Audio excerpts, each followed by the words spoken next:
Buenas tardes, bienvenidos todos a la Fundación Valentín Madariaga. Yo soy Ángela Madariaga y de verdad lo digo de corazón, es un honor tener aquí una jornada militar. Señores, necesitamos otra vez la mili en el mundo, en España, en la juventud, porque se educan en valores y ahora veo todos vuestros valores y me encanta. No me enrollo, solamente decir que vengáis muchas veces. Esta es vuestra casa y para lo que queráis, ¿vale? Muchísimas gracias por haber venido a nuestra sede. Gracias. Hasta ahora.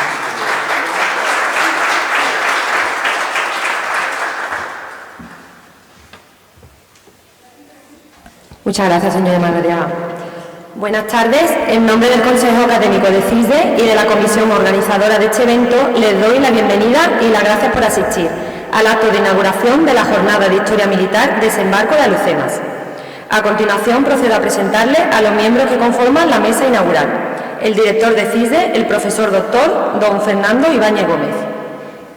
Nuestro ponente, el ilustrísimo señor capitán de navío, don José María Blanco Núñez. Bienvenido, comandante.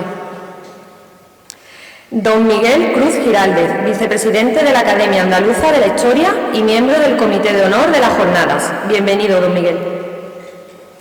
El coronel don Rafael Tejado Borja, presidente del comité organizador de la Jornada de Historia Militar Desembarco de Alhucemas. Por último, don Juan José Oña Fernández, presidente del comité científico de dicha jornada. A continuación tiene la palabra el profesor doctor don Fernando Ibáñez Gómez.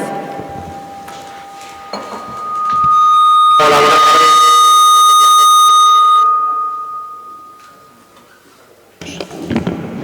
Hola, buenas tardes.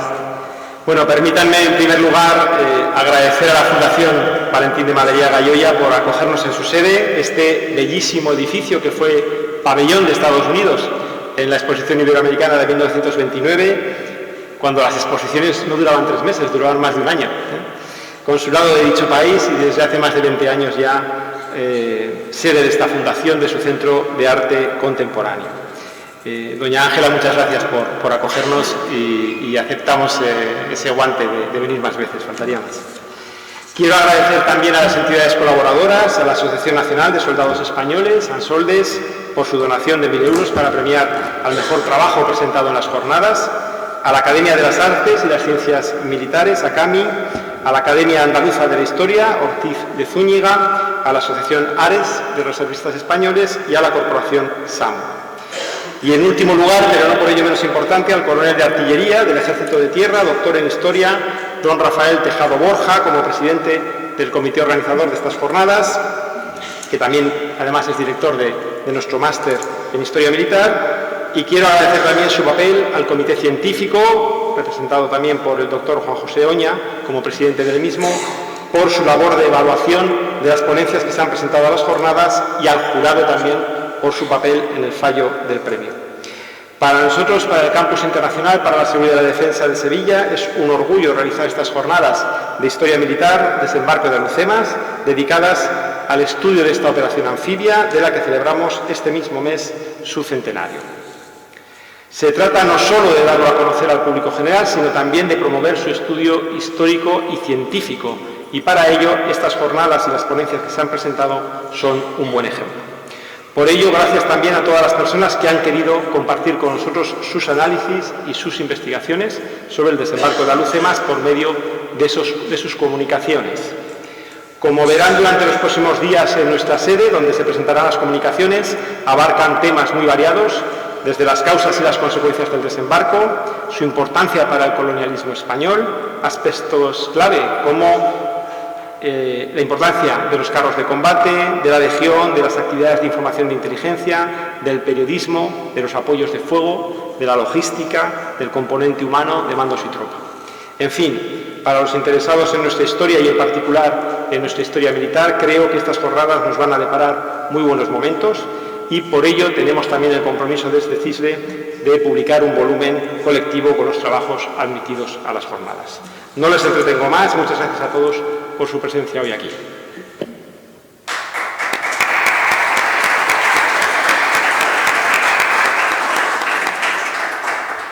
Muchas gracias, don Fernando. A continuación tiene la palabra el coronel don Rafael Tejado Borja, presidente del comité organizador de estas jornadas, quien realizará la presentación de las mismas. Muchas gracias, Mónica.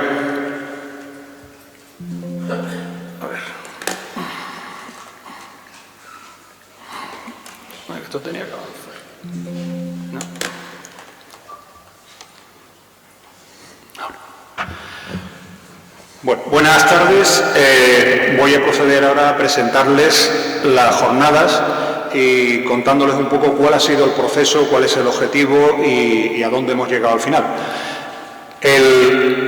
Como bien saben, porque lo han oído oyendo durante todos estos meses anteriores, el pasado día 8 de septiembre de este mes se conmemoró el primer centenario de la operación del desembarco de Alhucemas, que fue la primera operación anfibia moderna conjunto combinada que se coronó con éxito, y luego que constituyó un modelo para las grandes operaciones anfibias de la Segunda Guerra Mundial, aunque esto hay mucha discusión sobre el tema, pero bueno, más o menos está constatado que es verdad.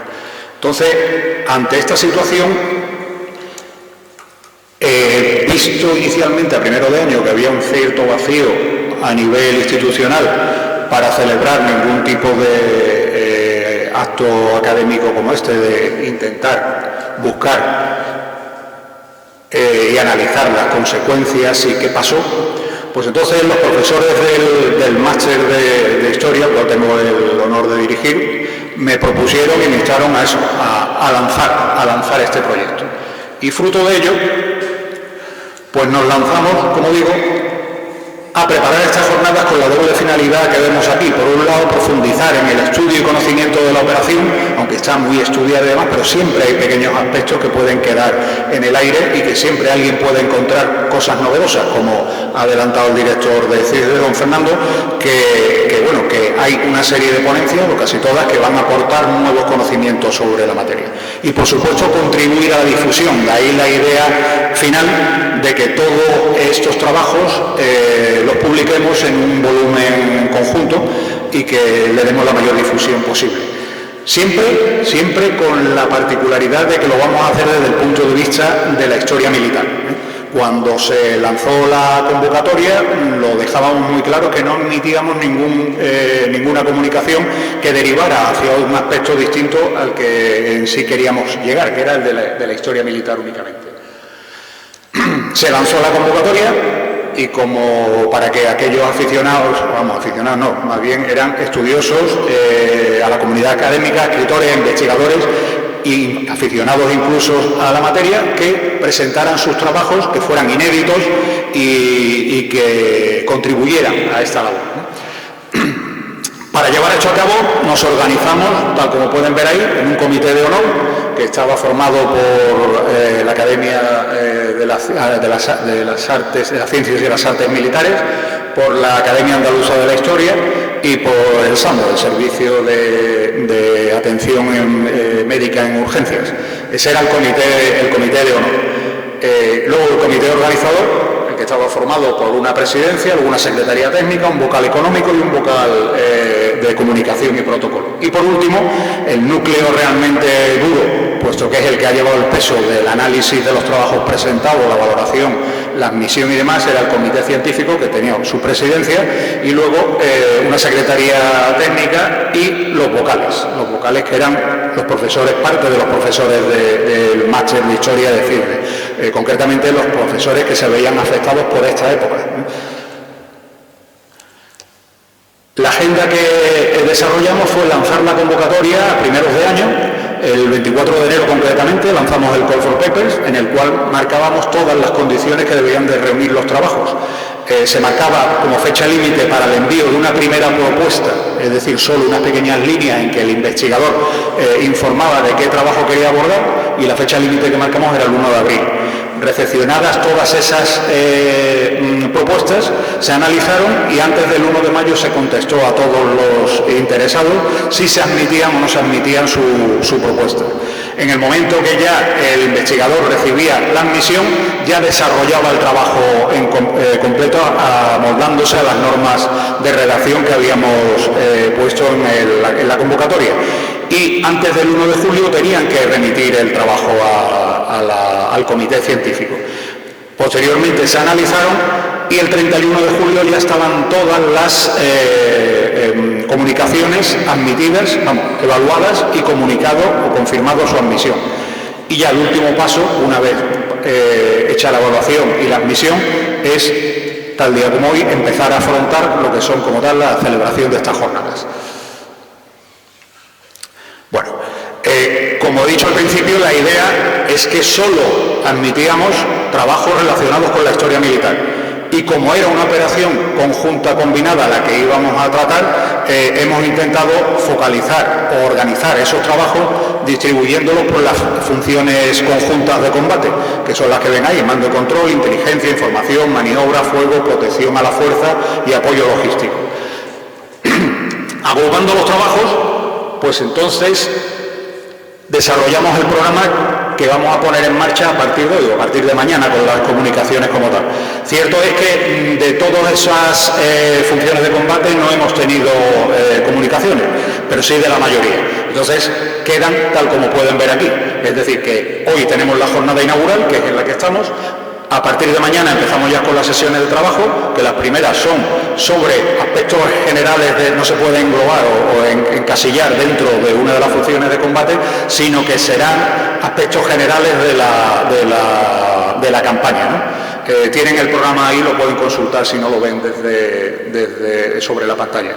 Luego, a continuación, se hará el bloque, que es una única ponencia de logística, y pasamos a la tarde, en la que habrá dos bloques, en la cual en el primero se van a tratar acciones o operaciones complementarias, que fueron dos fundamentalmente, no directamente en el teatro, la zona de operaciones de Alucema, sino que fueron lejanas, pero que implicaron bastante a la acción en Alucema. Y luego a continuación un bloque dedicado a la función maniobra, que estará definido por una ponencia sobre el empleo de los carros de combate en el desembarco y otra sobre la actuación de la Legión en el desembarco. Y ya pasaríamos a la última sesión, que sería en la mañana del jueves, que empezaría con una comunicación sobre los apoyos de fuego en la operación, luego una sobre la información, sobre la inteligencia, y a continuación una específica sobre la información combinada con otra que va a ser sobre la prensa. Esta está un poco metida, me van a perdonar por la expresión, un poquito metida de clavo, puesto que no responde a ninguna función de combate, pero sí que la consideramos muy interesante por el aspecto que daba de la operación, de cómo circuló y cómo trabajó la prensa para informar sobre la operación. Y luego ya por la tarde tendremos la clausura, que será un acto similar a este, que lo remataremos con luego una magnífica conferencia que a cargo de la doctora doña María Fidalgo Casares, que tenemos el placer de disfrutar de ella hoy también aquí. Como digo, sesión inaugural y sesión de clausura van a estar vestidas alrededor de sendas conferencias, la primera de ellas hoy a cargo del capitán de navío José María Blanco Núñez, que nos hablará sobre los desembarcos en la historia, un ejemplo paradigmático y moderno, Orán 1732, que no voy a adelantar más porque luego ya tendremos el gusto de oírle. Y luego en la clausura tendremos a doña María, la doctora doña María Fidalgo Casares, que nos dará, como siempre, una particular visión de las operaciones anfibias desde el punto de vista de las artes. Es para refrescarnos un poco ya al final de haber oído tanto combate y tanta sangre, ¿no? Pues que nos dé una pincelada amena y entretenida sobre el arte en los desembarcos. Ya el director de CIRDE ha comentado, ha agradecido a las entidades colaboradoras, que son estas que vemos aquí, a CAMI, la Academia Andaluza de la Historia, ANSOLDES, la Fundación Valentín de Madariaga, SAMU y ARES, la Asociación ARES. Y nada más, muchas gracias por su asistencia hoy aquí y espero que disfruten de cada una de las sesiones, especialmente la de hoy y luego la de los días siguientes, que también tendrán su particular enfoque.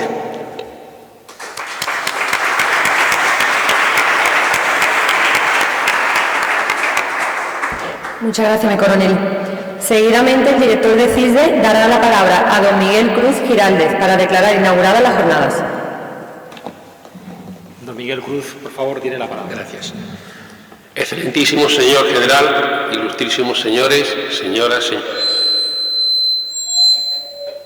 Es una verdadera satisfacción que la Academia Andaluza de la Historia, a la que hoy represento, esté aquí en este solemne acto. La convocatoria de unas jornadas de historia militar sobre el desembarco de Alhucemas, cuando se ha cumplido ahora, este mes, el centenario de aquella gloriosa hazaña que supuso el principio del fin de la guerra de Marruecos, es algo muy destacable. Más aún cuando las instancias oficiales han decidido no conmemorar este gesto. Por eso la iniciativa de CISDE tiene especial valor. Mañana y pasado se reunirán aquí destacados especialistas que desde muy distintos ángulos van a ilustrarnos sobre la singularidad de aquel hecho, que tiene la gran trascendencia de haber sido la primera operación anfibia conjunta y combinada de la historia. Reparar esta injusticia es, pues, una tarea que nos compete ahora a todos los estudiosos. Así, la Academia, junto a los organismos de procedencia de los ponentes, colabora en esta actividad científica de gran interés que esperamos alcance los objetivos deseados. En nombre de nuestro presidente, don Fernando de Artacho Pérez Blas, que se encuentra delegado de salud, les doy a todos la bienvenida y en mi calidad de presidente de esta corporación declaro inaugurada esta jornada.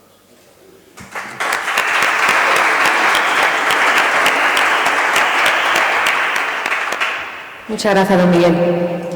Seguidamente, don Rafael Tejado Borja, presidente del comité organizador de las jornadas, les presentará a nuestro distinguido ponente.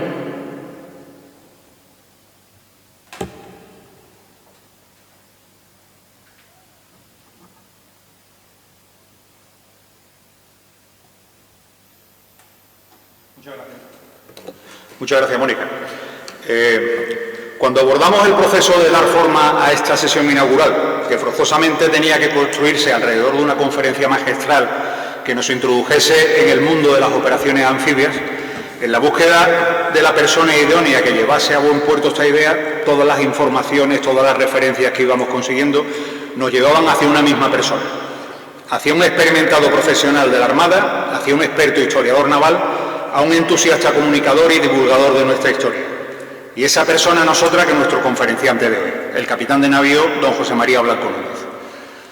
Puestos en contacto con él, no dudó ni un instante en recoger el guante que le lanzamos y aceptó sin reservas unirse a este proyecto de la Jornada de Historia Militar sobre el desembarco de Alhucemas, al que hoy damos comienzo. Y tampoco objetó nada a la propuesta que le hicimos sobre la orientación de su conferencia, dado que en los próximos días se hablará en detalle sobre buena parte de los aspectos que configuraron aquella operación singular que fue el desembarco de Alhucemas. Les sugerimos que a modo de introducción nos hablase sobre la historia de las operaciones anfibias, para ir haciendo un poco el ánimo a lo que nos llegaría con las siguientes sesiones de las jornadas. Y así lo hizo, dando forma a su conferencia titulada Desembarcos en la Historia, un ejemplo paradigmático y moderno, Orán, 1732. En ella nos hará un recorrido por los asaltos anfibios desde la antigüedad hasta el siglo XVIII, momento en que focalizará nuestra atención sobre el desembarco modélico que tuvo como escenario Orán en el año 1732, acción en que brilló el arte de la guerra a gran altura y en la que curiosamente se puede ver la contemporaneidad de aquel desembarco, ya que se puede explicar esta exitosa acción siguiendo la actual doctrina de operaciones anfibias. Pero permítame profundizar un poco en la figura de nuestro conferenciante. José María Blanco nació en Ferrol el 7 de junio de 1945. Ingresó en la Escuela Naval Militar en 1962. Ha estado embarcado durante 8 años y ha mandado el dragamina Sil, la corbeta Diana, la fragata Cataluña y el buque de aprovisionamiento de combate Patiño. Es especialista en comunicaciones, diplomado en guerra naval, investigación militar operativa y estudios avanzados de historia moderna por la Complutense. Cursó el 68º curso del Colegio de Defensa de la OTAN en Roma y el Superior Naval de Guerra en Lisboa. Ha sido galardonado con los premios Virgen del Carmen y Marqués de Santa Cruz de Marcenado, asimismo con los diplomas Virgen del Carmen y Revista General de Marina. Ha publicado 5 libros sobre historia de la Armada y participado en decenas de obras colectivas. Es académico de número de la Real de la Mar y de la de Ciencias y Artes Militares, correspondiente de la Real de la Historia y de la Academia de Marina de Portugal, vocal de la Comisión Española y honorario de la Comisión Internacional, ambas de Historia Militar, asesor del Instituto de Historia y Cultura Naval. Como pueden ver, la experiencia y los conocimientos del capitán de navío Blanco están de sobra acreditados y seguro que nos hará disfrutar ampliamente con su exposición. Comandante, tuya la palabra.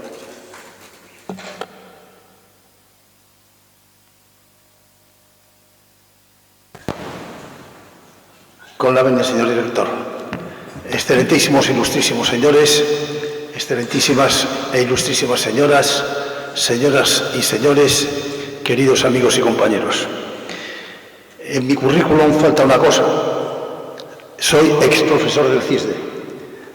Hice, gracias al general, que en paz descanse, don Agustín Alcázar, hice un curso por correspondencia para la Escuela de Guerra Naval Peruana hace ya bastantes años.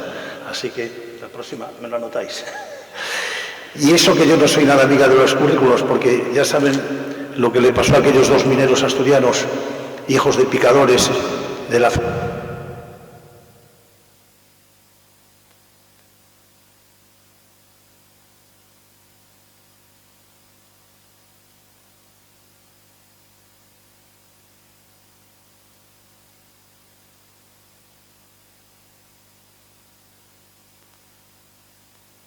En un...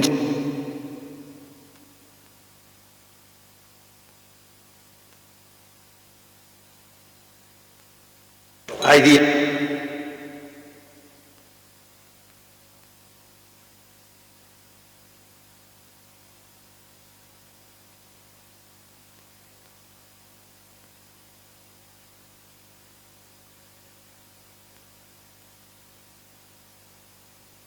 A ver si...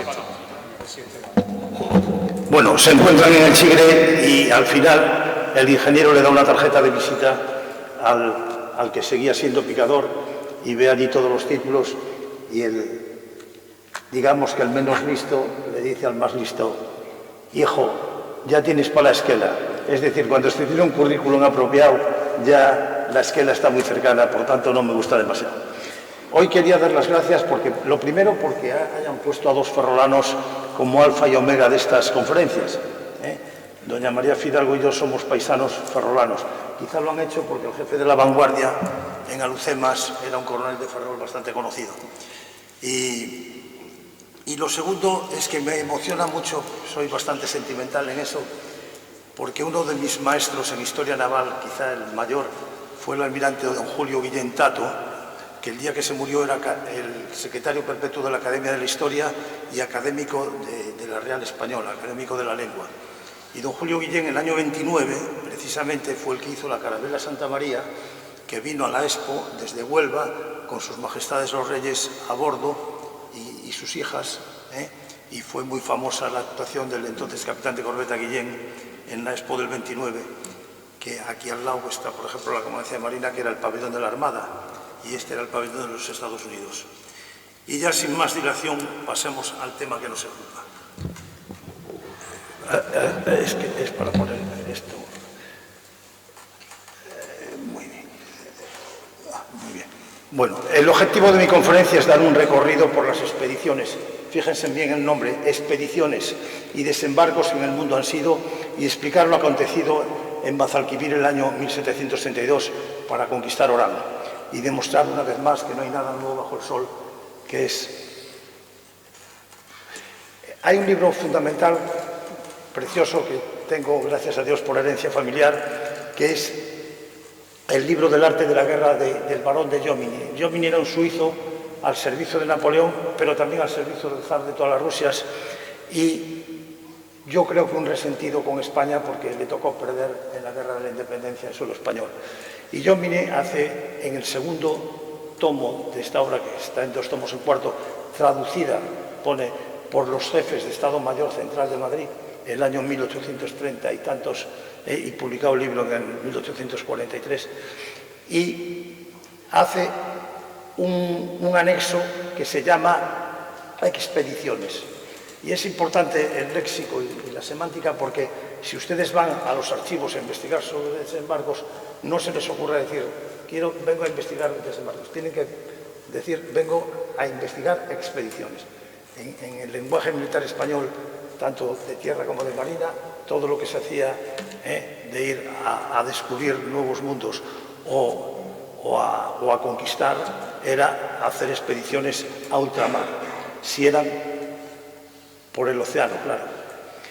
Y entonces, de la historia de Jomini se notan muchas carencias en cuanto a acciones españolas. Por ejemplo, Estadorán de 1762. Por eso es las que escogí como ejemplo de que en operaciones anfibias no hay nada nuevo bajo el sol. Todo se va cambiando la táctica porque el armamento mejora, los medios para desembarco son mejores, pero la estrategia, que sabemos todos que sus principios son invariables y permanecen a través de los tiempos, pues no cambia y las cosas estratégicamente hay que hacerlas como se han hecho siempre. Del libro de Jovini se sabe que Persia era el poder central en la antigüedad egipcia y fenicia y de Rodas, y que todo esto dio lugar a cantidad de expediciones que están muy conocidas en eso que se llaman los periplos de los griegos, que es la manera como los griegos fueron expandiendo y luchando por el flanco de los persas, porque Alejandro, por ejemplo, tuvo que hacer su expedición por tierra a la India porque la mar era persa y no podía moverse por el mar. Porque una de las cosas fundamentales de los desembarcos anfibios es que para realizarlos hay que tener el dominio del mar y hoy en día el dominio aéreo también. Si no, es un riesgo que termina en la catástrofe que terminó en Gallipoli.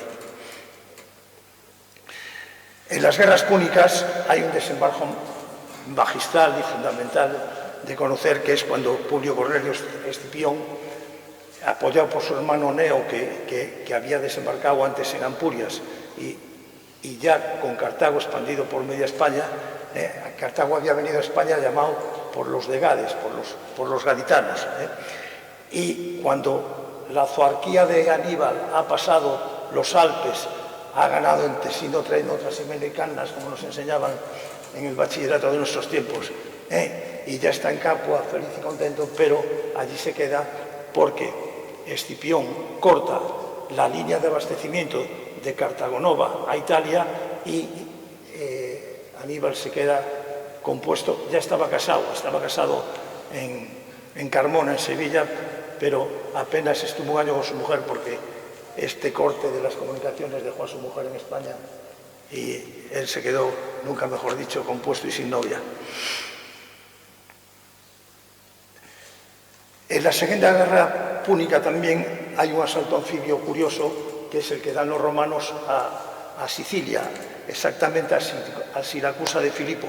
En Siracusa vivía el gran matemático y un hombre fundamental para los marinos, porque los barcos flotan por el principio de Arquímedes y los aviones se caen por la ley de la gravedad.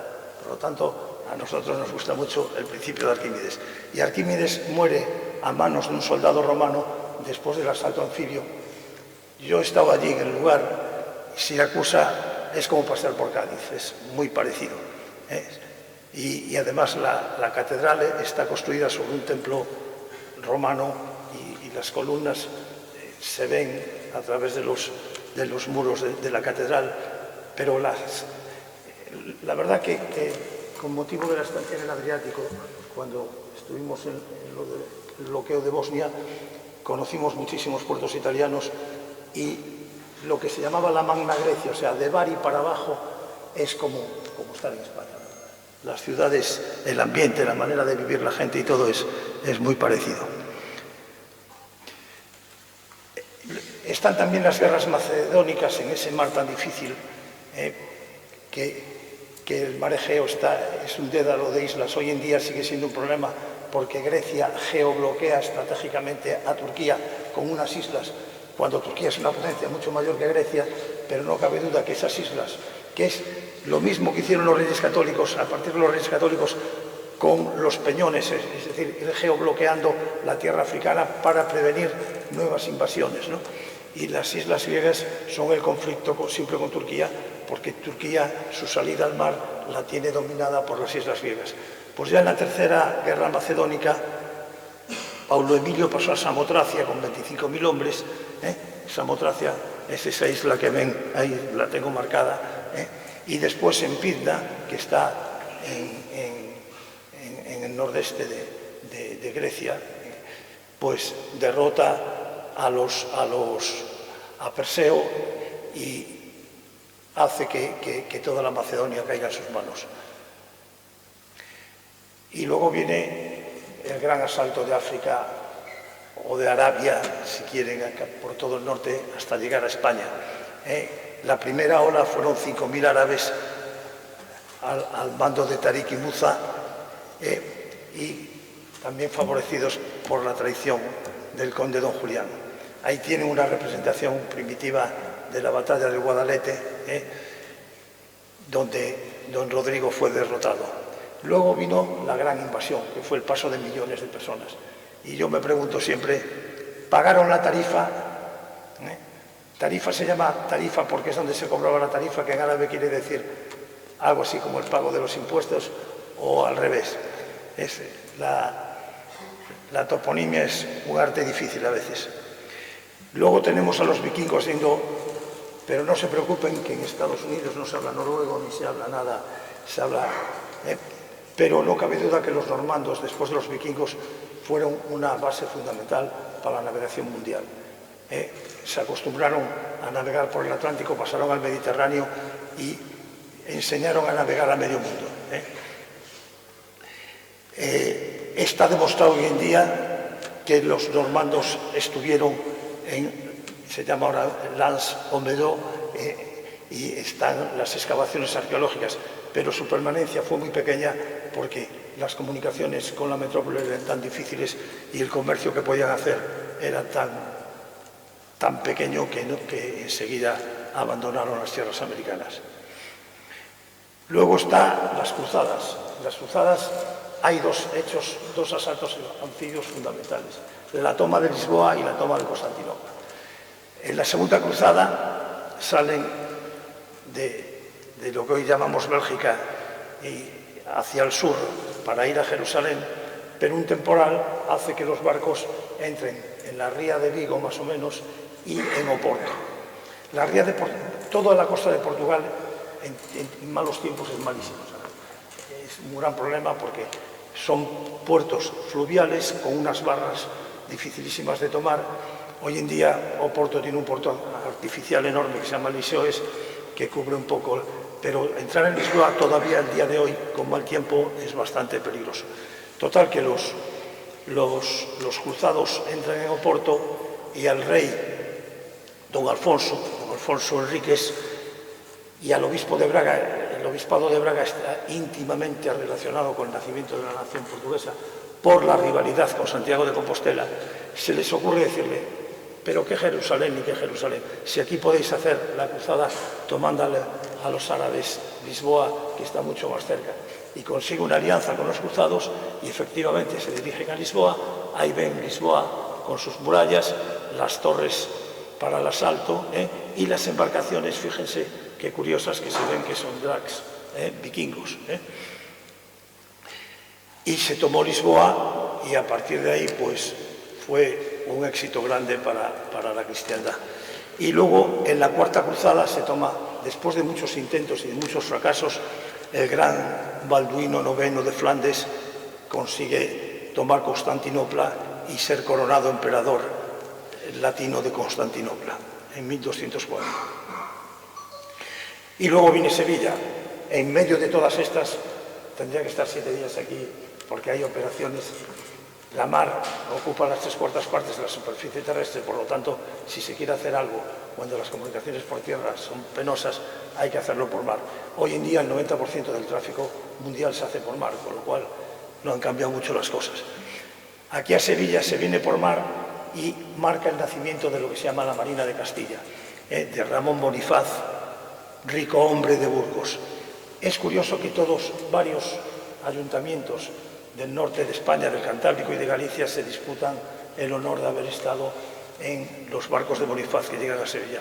Notablemente Laredo, que Laredo siempre fue provincia de Burgos hasta la división administrativa de 1836, pero en la en la iglesia mayor de Laredo pueden ver una nave sobre una cadena, que más símbolo de Sevilla no lo hay, pero es que el Ayuntamiento de Avilés, su escudo son 2 naves rompiendo las cadenas, y es que en Pontevedra, a la que me encuentro muy unido porque mi señora esposa es de allí, está en la iglesia de San Francisco de Pontevedra, en el lado del Evangelio, enterrado don Payo Gómez Charino y su señora esposa, que parece que es el que mandaba el galeón que verdaderamente rompió el puente de Barcas de Triana. Lo que pasa es que Sevilla estaba sitiada por tierra, por lo tanto es un desembarco a medias, porque Sevilla ya estaba sitiada por el San Fernando, y la verdad que para llegar a Sevilla Bonifaz tuvo que librar un combate bastante serio antes de la barra de Sanlúcar, y luego ya en el río detuvo unos galeones moros donde iban un hijo del rey moro de Córdoba y otro del de Granada.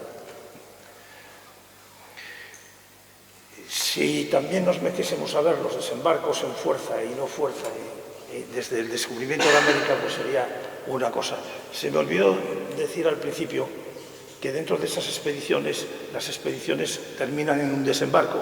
El desembarco, cuando no hay enemigo presente en la playa, se llama un desembarco administrativo, es decir, un desembarco sin oposición. Por ejemplo, el que hizo Cristóbal Colón, que le dio tiempo a arrodillarse y a que el escribano tomase nota y levantase acta, pero cuando el desembarco cuenta con enemigo en la playa, le llamamos asalto anfibio, que es, por ejemplo, el de Juan de la Cosa. Juan de la Cosa, que era el piloto mayor de Colón y el que hizo la famosa carta que está en el Museo Naval en 1500 en el puerto de Santa María, que es la primera vez que aparece representada a América en un mapamundi, pues muere acribillado a flechazos cuando hizo la expedición a la tierra firme con Alonso de Ojeda, que era el recomendado del famoso obispo de Fonseca, que fue como el ministro de ultramar de todo el tiempo de los reyes católicos, y el primero que hace una expedición por su cuenta sin contar con Colón, y allí muere acribillado Juan de la Cosa.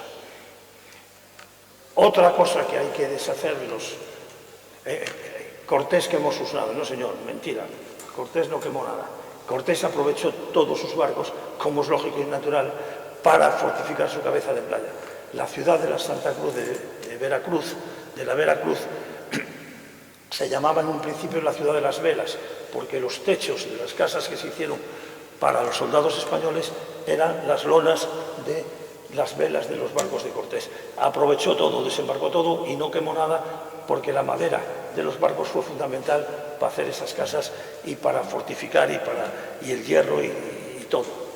Magallanes muere en un asalto anfibio estúpido porque se creyó que con 50 hombres podía dominar a 10.000, ¿no?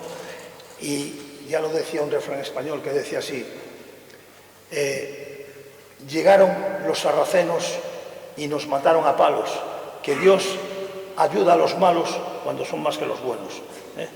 Y es lo que le pasó a don Fernando Magallanes, que calculó mal sus posibilidades.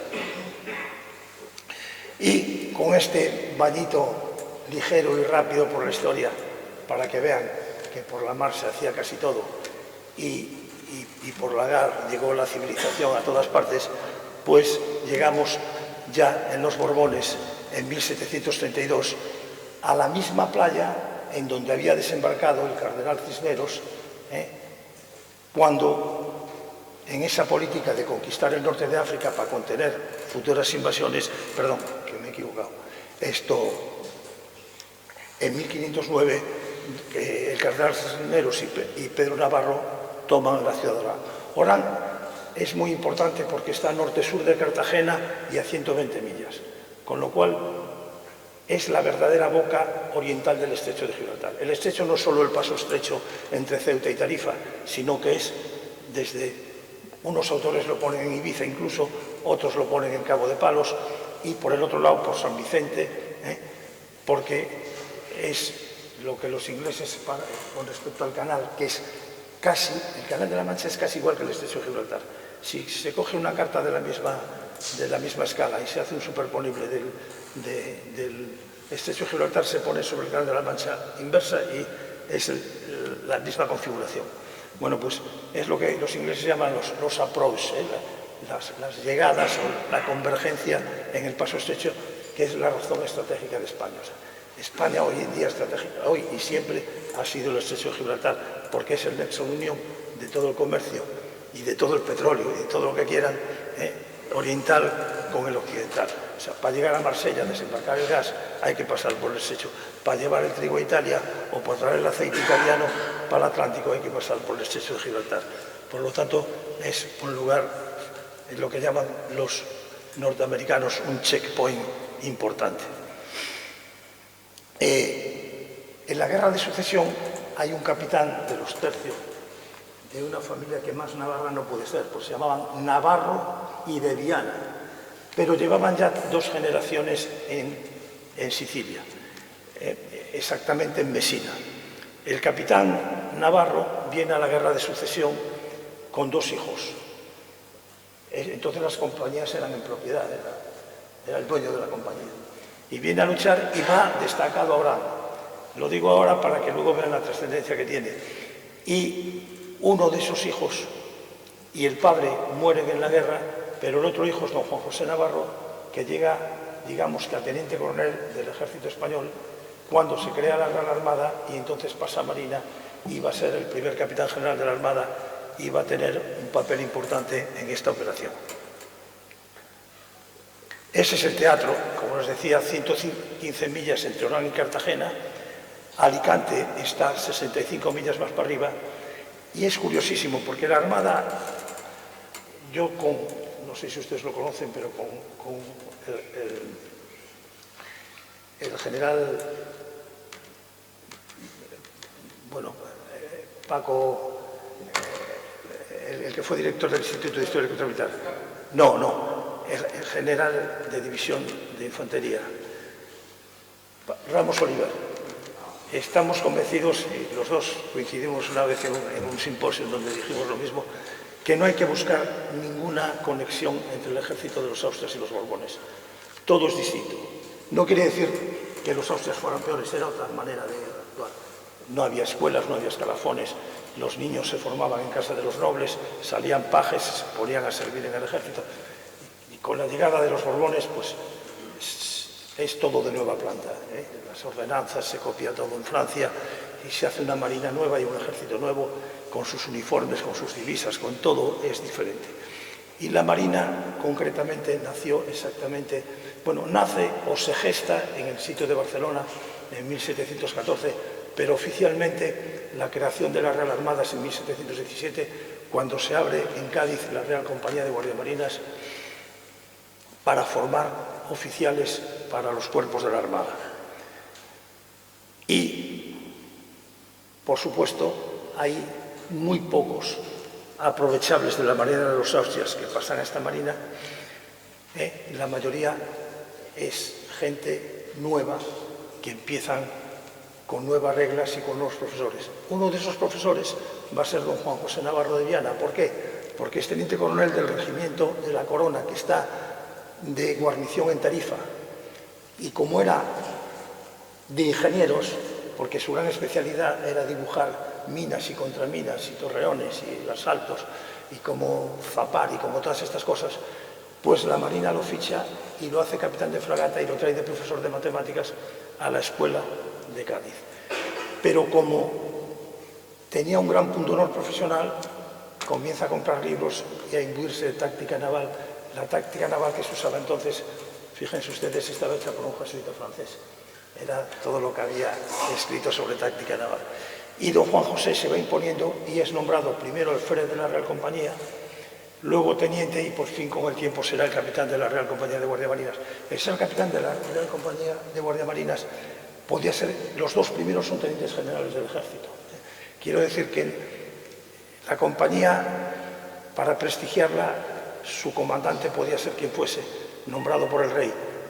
no tiene nada que ver el título de la compañía con el empleo oficial en el ejército del que lo ocupaba.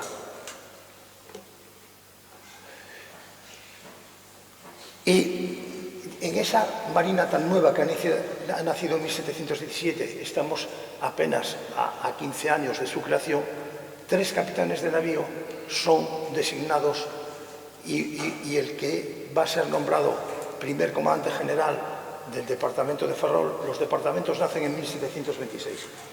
Nacen Ferrol, Cádiz y Cartagena como departamentos marítimos. Es una pena porque la creación de estos departamentos desplaza a la marina completamente. La marina de los Austrias estaba en el País Vasco y en la montaña de Santander, y la marina mediterránea estaba en Barcelona. Pero dada la proximidad a las fronteras y a que cada vez que había una guerra con Francia nos tomaban inmediatamente y nos quemaban los astilleros, pues pasajes, por así decirlo, a través de Santander pasó a Ferrol y Barcelona pasó a Cartagena. Esto, cuando después de las guerras iniciales para la reconquista, porque Alberoni enseguida convence a la reina de que hay que volver a Italia y hay que reconquistar Italia, y una vez que se pacifica lo de Italia y una vez que ya tenemos a príncipes españoles camino de ser reyes de Nápoles y duques de Parma, esto se piensa en volver a recuperar la Plaza de Orán, que se había perdido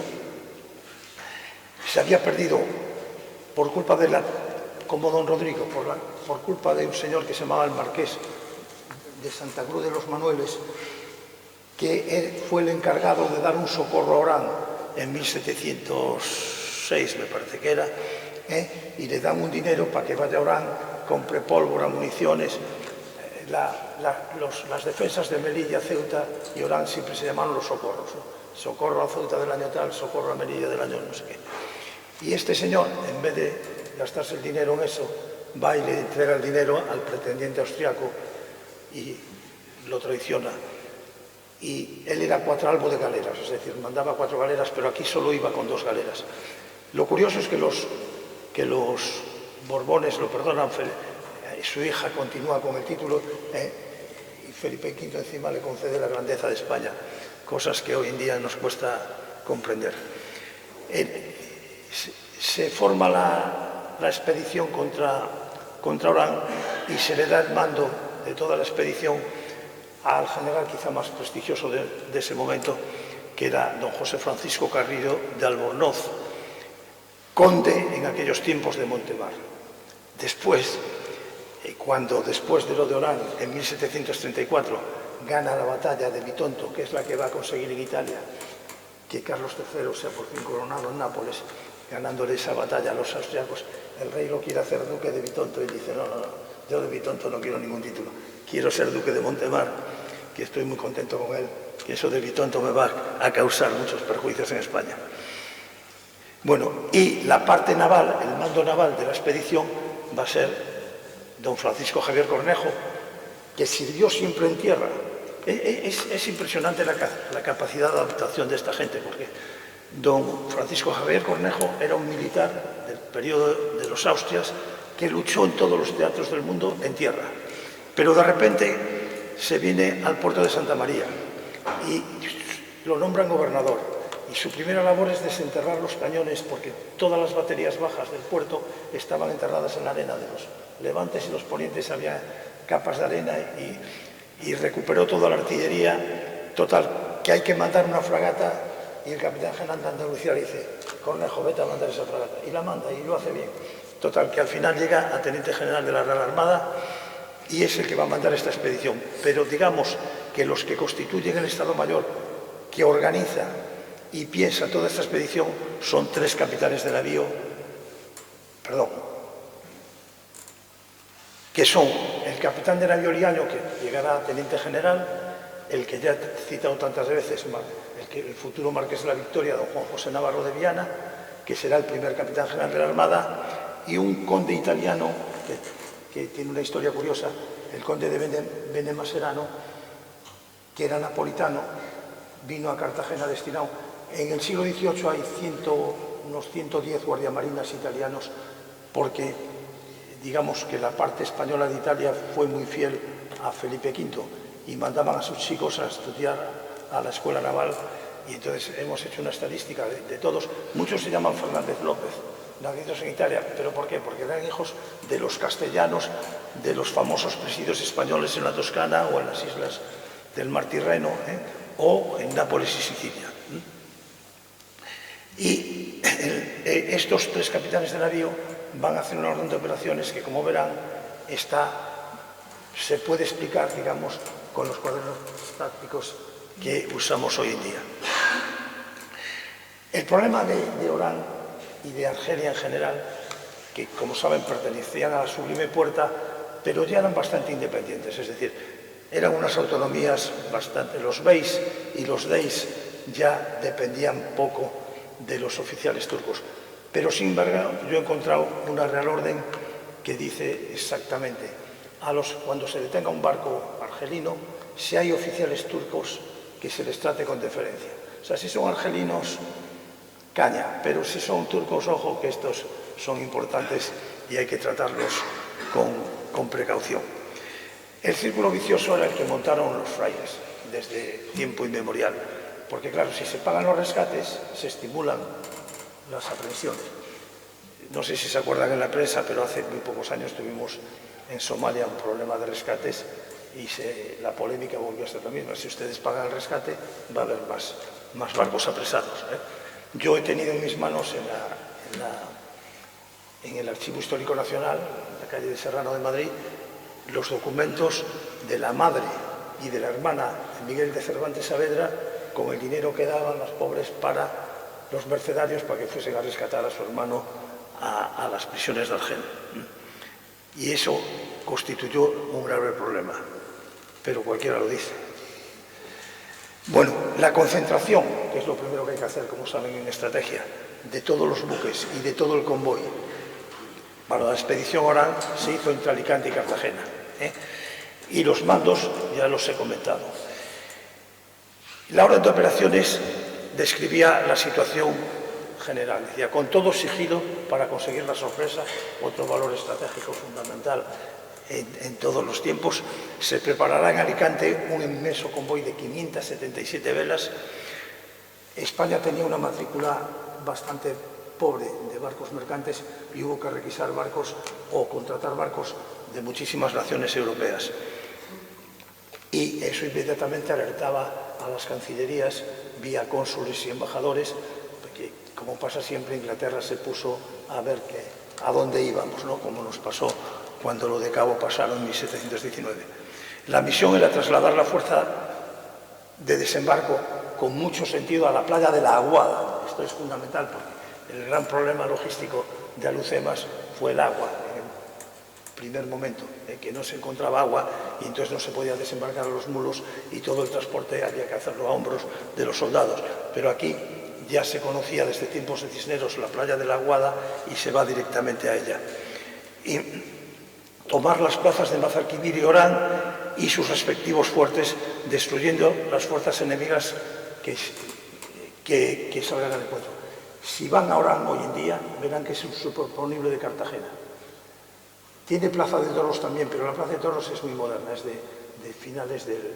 Primero hubo una a finales del 19 y esta que hay ahora, que se utiliza para el boxeo, ya no hay toros, pero hubo toros importantes en Orán todo el siglo XX, y hubo muchos toreros importantes de España que empezaron sus alternativas fueron en Orán, ¿no? Y tiene igual que Cartagena, en todas las elevaciones tienen un castillo importante y hay caminos cubiertos que bajan a los valles. Y lo que pasa es que hoy en día, cuando yo lo visité, es una cantidad de barracas, de la gente viviendo que no sabes, son unos bidonville de estos tremendos que llenan todas las barrancadas que bajan de los montes a la ciudad. Bueno, la escuadra de Cornejo eran 12 navíos, casi todos a estrenar, porque la Marina empieza, como digo, en 1717, y curiosamente los 3 primeros navíos que se construyen para Felipe V en España se hacen en San Feliu de Guíxols.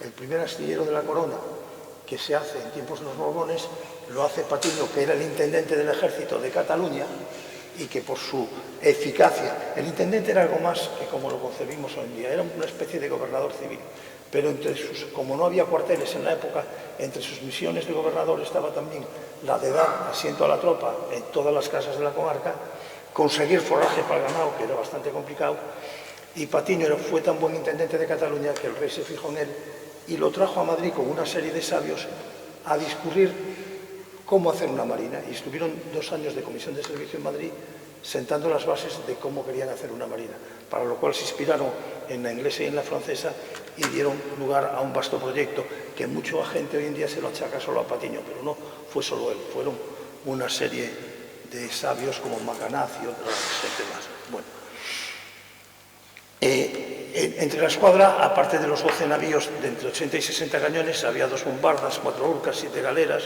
2 galeotas y 4 bergantines. Y entre los transportes había 57 navíos. Entonces no había mucha diferencia entre barco de guerra y mercante. Eran prácticamente lo mismo. Lo que pasa es que el de guerra iba cuajado de cañones y el mercante llevaba los entrepuentes llenos para llevar carga, ¿no? Pero se podía convertir uno en otro en 2 minutos.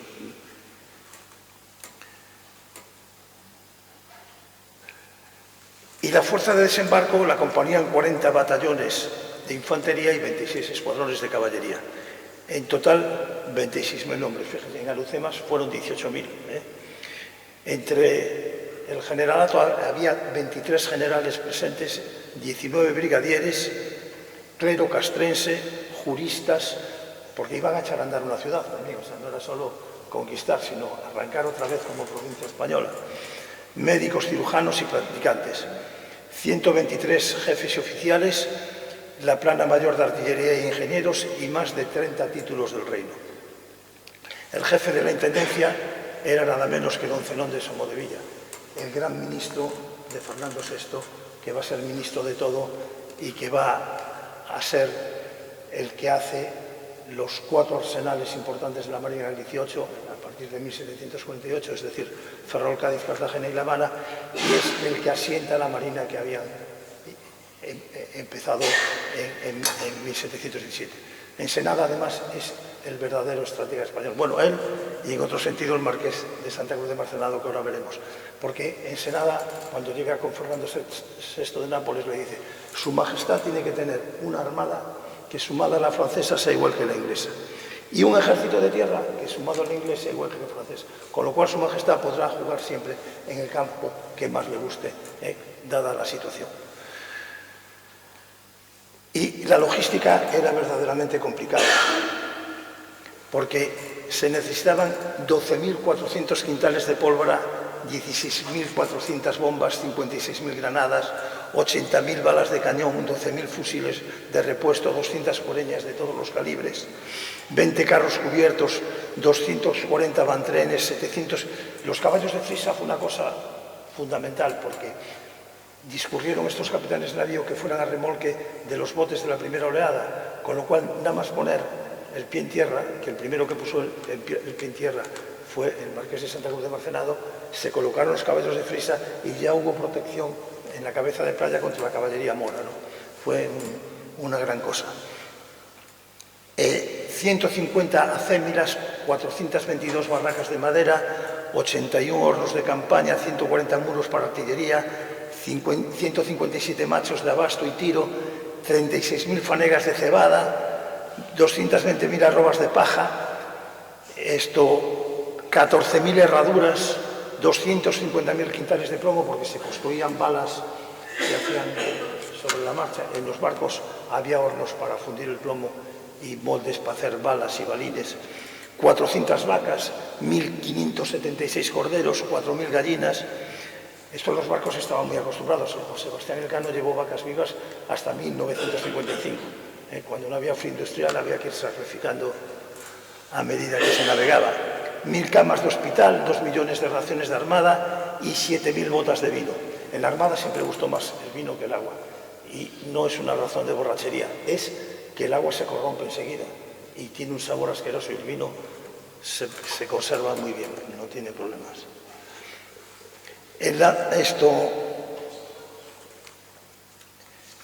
Perdón. Bueno, ahí tiene la infantería y la caballería de la época y el buque insignia, que era el San Felipe el Real, construido en Guarnizo de 80 cañones, que era el buque insignia del teniente general Cornejo y donde iría también el conde de Montevar.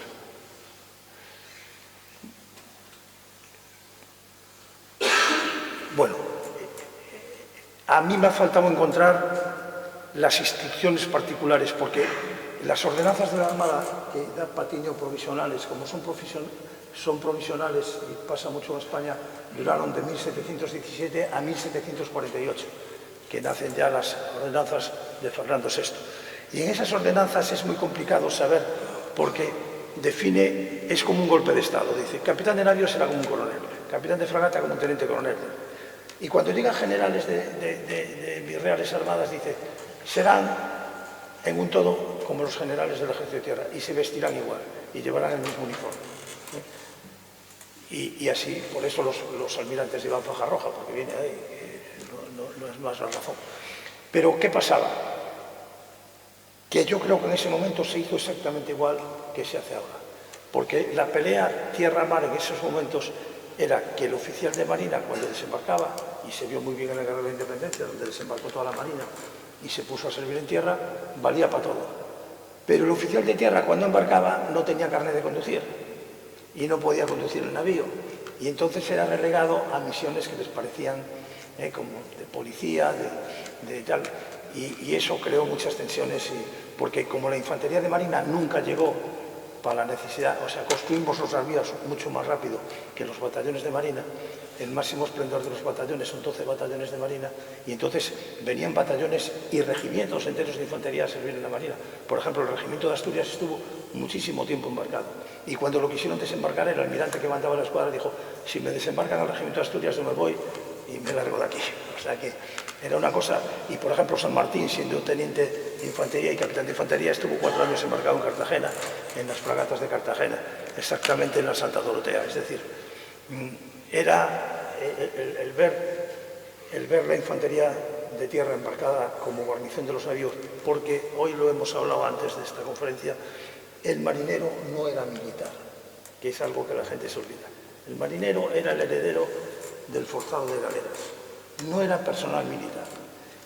La marinería no jura bandera hasta 1950. Eran inscritos de marina, eran de la matrícula de mar, pero no tenían la consideración de soldado militar.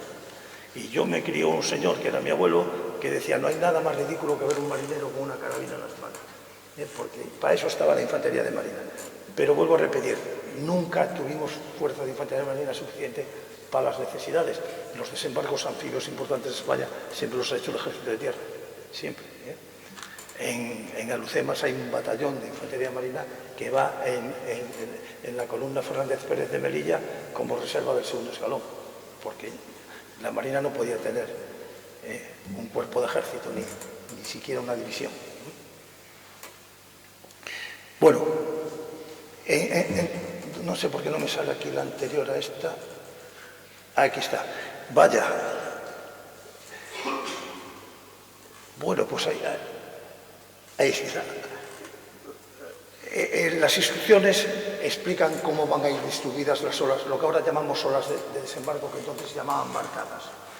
Y es genial la distribución, porque dice, primera ola irá la infantería, segunda ola irá la caballería, tercera ola la artillería, cuarta ola el ganado de infantería, quinta el ganado de la caballería, el de la artillería, los trenes de artillería, en fin, todo va perfectamente marcado. Y esos 3 capitanes de navío que he mencionado ya varias veces, que mandan 3 navíos de la escuadra, irán en sus botes conduciendo las olas hasta la playa. Es decir, estaba todo muy igual a como se hace ahora. Si hay la capacidad de traducir a los términos modernos, se podía explicar como una orden de operaciones hoy en día. Esto, y por ejemplo, fíjense, detrás de la artillería y todos sus pertrechos, con bandera blanca y azul, irá el hospital de campaña. Seguirán las embarcaciones con la paja, bandera blanca, y las de la cebada con bandera blanca y amarilla. Inmediatamente las que llevan las fajinas y piquetes con una fajina izada en un penol. Seguirán la de la pólvora con banderolas blancas y azules. Tras estas, las de raciones de armada con banderas blancas y rojas y las de harinas con azules y rojas. Seguirán las de vacas y corderos con banderas azules y amarillas. En fin, olas especializadas en cada una de las cosas que eran fundamentales para abastecer a la tropa en tierra. En Alhucemas ya era más moderno y no había que romper las unidades, los medios batallones, pero además la carga tenía que ir dispuesto en los mercantes de tal manera que la pérdida de uno de esos mercantes no supusiese la paralización de toda la brigada, porque ese mercante llevase todos los repuestos esenciales de algo. Y también se hizo un trabajo, pero vuelvo a repetir, nada nuevo bajo el sol, todo está pensado. Y toda esta fuerza, el 28 de junio, recaló en Cabo Falcón. Se hizo lo que ahora se llama el rehearsal, es decir, una especie de distracción estratégica para distraer fuerzas defensoras y que se destaquen en otras playas. Se hicieron igual en Alhucemas, pero no sirvieron de mucho. Pero aquí sí que sirvieron, porque el barco que mandaba don Juan José Navarro, que llevaba a bordo al marqués de Santa Cruz de Marcenado, pues hace una diversión estratégica que distrae tropas moras. Y dice don Juan José Navarro, ya en la orden que nos remitió el general había una carta alabándome mucho por el fuego naval de apoyo que hizo desde su navío. El fuego naval de apoyo en Orán lo hacen más que nada las galeras. Las galeras que estaban ya casi para ser, se mueren definitivamente en 1748, luego tienen una pequeña resurrección en 1732. Las galeras eran fundamentales en el Mediterráneo por la falta de viento. Si tú no tienes viento, no puedes usar las velas y el enemigo usa remos. ¿Cómo se supieron las galeras después? Con aquellos barcos que inventó don Antonio Barceló, que se llamaban los jadiques, que tenían posibilidad de remos si fallaba el viento. Pero la escuadra de galeras fue lo único que se heredó de la época de los Austrias en la nueva marina, y tenía un estatus aparte. Había una capitanía general de galeras en Cartagena, primero estuvo en el puerto de Santa María, la mandaba el conde de Fernán Núñez, y eran cargos, como todo en los Austrias, hereditarios y previo pago de su importe, y se heredaban de padres a hijos. Y Ensenada es el que da la orden de cerrar las galeras, y hay una cosa que se llama la grosería de Ensenada, porque el conde de Fernán Núñez se resistió como gato panza arriba a encerrar su escuadra de galeras, porque le daba muchas prebendas esa capitanía general. Y entonces escribe una carta muy pomposa a Madrid, que decía: ¿qué hago con el glorioso pendón de las galeras de España que paseó victorioso por todo el Mediterráneo, fue terror de los turcos en Lepanto, estuvo en el socorro de Malta? No sé qué. Y Ensenada, pragmático y lacónico, le contesta: si está en buen uso, al almacén general, y si no, al del excluido. Es decir, en los arsenales había dos almacenes, uno de las cosas nuevas, que era el almacén general, y otra para lo viejo de los barcos, que pues si era aprovechable se iba al almacén de lo excluido.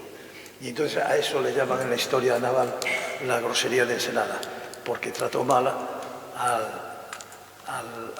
Fernán Núñez.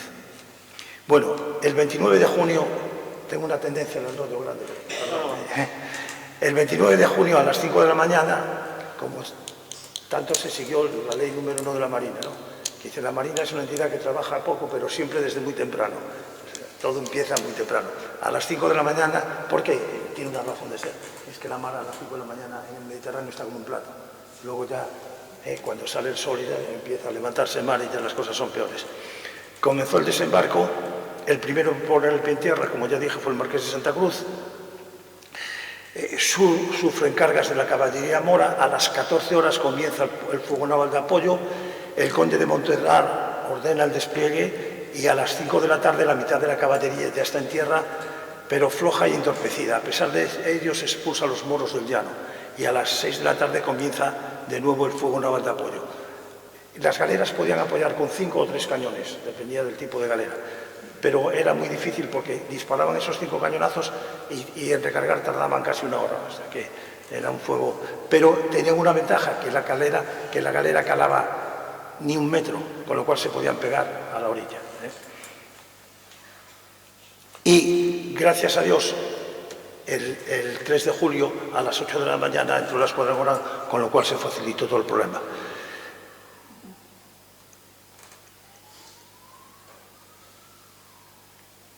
Y estos dos personajes, el gran estratega que fue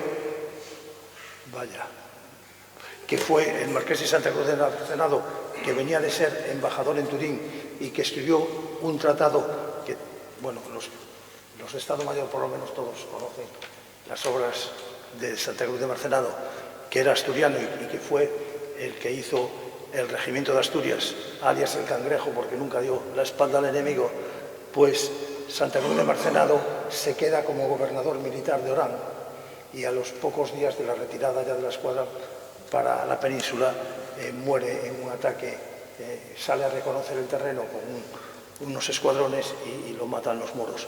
Y ahí había hecho mucha amistad con don Juan José Navarro de Viana, que es, vuelvo a repetir, aparte de un dibujante excepcional que nos ha dejado un álbum de todo el despiece de la Armada, que el único problema que era tan caro de editar que nunca se llegó a editar, pero era el que gana a los ingleses en Tolón en 1744 y que, como pasa siempre en España, los más negativos con ese triunfo fuimos los propios españoles, pero es el Marqués de Santa Cruz de Marcenado el que en sus máximas estratégicas dice: cuando el resultado del combate sea indeciso, apresúrate a enterrar a tus muertos y canta la victoria, que fue poco más o menos lo que hizo Navarro en Tolón.